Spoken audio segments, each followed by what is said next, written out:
Hello bachcho, let's read the question. If due to some injury the caudate tendon of the tricuspid valve of the human heart is partially non-functional, what will be the immediate effect? Option A. The flow of blood into the aorta will be slowed down. Option D. The pacemaker will stop working. Option C. The blood flow will tend to flow back into the left atrium. And option D. The flow of blood into the pulmonary artery will be reduced. So question में क्या कहा है कि अगर जो हमारा chordate tendon है tricuspid valve का वो इंजरी हो जाए उसमें तो जो ह्यूमन हार्ट होता है वो पार्शियली नॉन फंक्शनल मतलब जो हमारा कॉर्डेट टेंडन है ट्राइकस्पिड वॉल्व को होल्ड के रखते हैं अगर वो उसमें इंजरी हो जाए तो जो हमारा ट्राइकस्पिड वॉल्व है ह्यूमन हार्ट का वो पार्शियली नॉन फंक्शनल हो जाएगा। तो हमें बताना है कि इसका इमीडिएट इफेक्ट क्या होगा। तो सबसे पहले तो हम देखते हैं कि बेसिकली कॉर्डेट टेंडन का रोल क्या है।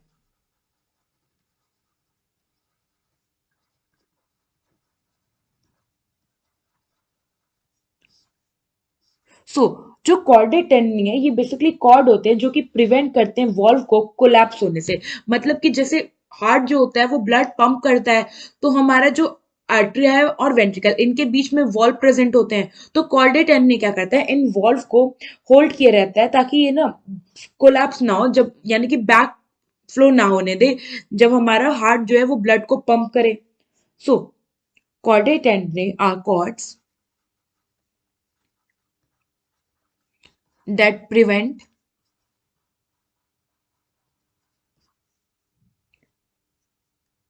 the valve from collapsing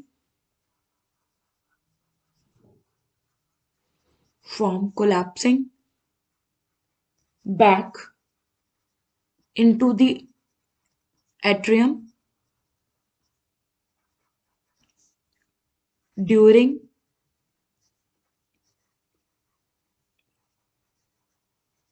powerful ventricular contraction.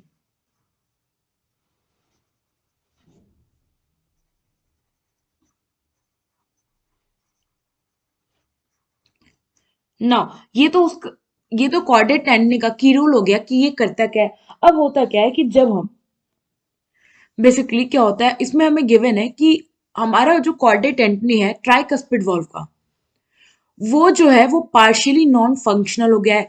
तो ट्राइकस्पिड वॉल्व प्रेजेंट होता है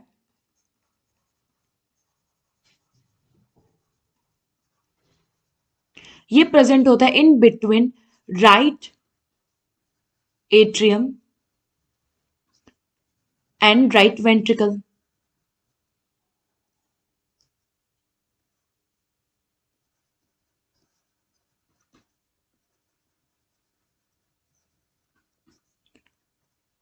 in between right atrium and right ventricle और जो हमारा बाइकस्पिड वॉल्व होता है बिस्कस्पिड वॉल्व ये जो होता है ये प्रेजेंट होता है in between left atrium and left ventricle. So अगर हमारा जो ट्राइकस्पिड वॉल्व का कॉर्डेट टेंडनी है वो क्या करे पार्शियली फंक्शनल हो तो जब हमारा राइट वेंट्रिकल है ये कॉन्ट्रैक्ट करेगा ब्लड को हमारे ब्लड को क्या करेगा कॉन्ट्रैक्ट करेगा जिससे कि ब्लड जो होगा वो कहाँ मूव करेगा वो मूव करेगा हमारे पल्मोनरी आर्टरी पे। बट क्योंकि chordate tendineae non partially non functional है तो इससे क्या होगा कुछ अमाउंट ब्लड जो होगा वो बैक फ्लो हो जाएगा यानी कि वो वापस से राइट आर्टरियम में जाएगा जिससे कि जो ब्लड फ्लो होगा हमारे पल्मोनरी आर्टरी में वो रिड्यूस हो जाएगा। So when the right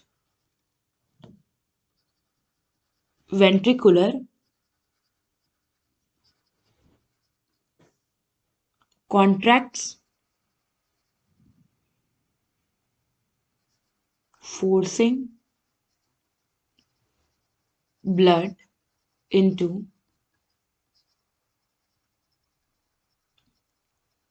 pulmonary artery,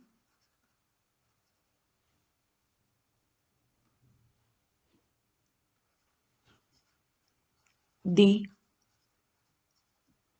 tricuspid valve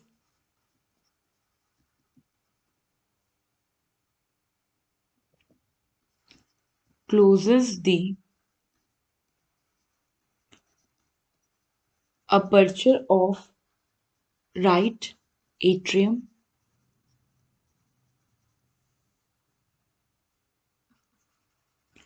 thereby preventing backflow.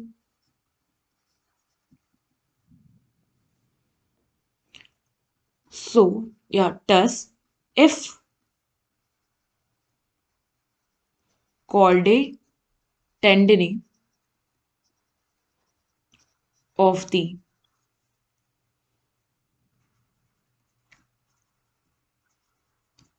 tricuspid valve get partially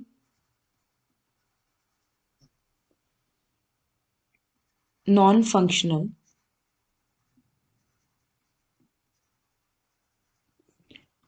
the flow in pulmonary artery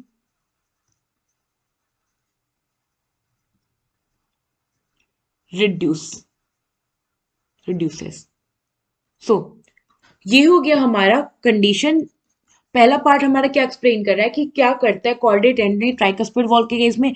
सो ये बेसिकली क्या करता है, हमारा जो बैक ब्लड का बैक फ्लो है राइट एट्रियम में वो होने से प्रिवेंट करता है। और अगर ये पार्शियली नॉन फंक्शनल हो जाए तो जो हमारा पल्मोनरी आर्टरी है उसमें जो फ्लो है ब्लड फ्लो है बेसिकली द ब्लड फ्लो जो है हमारा वो क्या होगा, रिड्यूस हो जाएगा। नाउ ऑप्शन नहीं देखे तो इसमें क्या कह रहा है कि जो फ्लो होगा ऑर्टा में वो स्लो डाउन हो जाएगा। तो ये हमारा स्टेटमेंट गलत है, क्योंकि अगर हमारा बाइकस्पिड वॉल्व का attach chordate tendineae partial non functional होता तब ये होता कि ओटा में ब्लड फ्लो स्लो डाउन हो रहा है, क्योंकि ओटा जो होता है ये कनेक्टेड होता है हमारा लेफ्ट वेंट्रिकल से, और जो हमारा पल्मोनरी आर्टरी है ये कनेक्टेड होता है हमारा राइट वेंट्रिकल से। ना सेकंड में क्या कह रहा है, the pacemaker will stop working. So pacemaker का तो कॉर्डेट टेंडनी से कोई रिलेशन नहीं है। पेसमेकर होता है हमारे एसए नोड जो कि क्या करते हैं हमारे हार्ट बीट को इनिशिएट करते हैं, आप कह लो जनरेट करते हैं। ऑप्शन सी क्या कह रहा है कि blood will tend flow into the left atrium, तो ये भी इनकरेक्ट है। राइट आर्ट्रियम में ना बैक फ्लो होता है।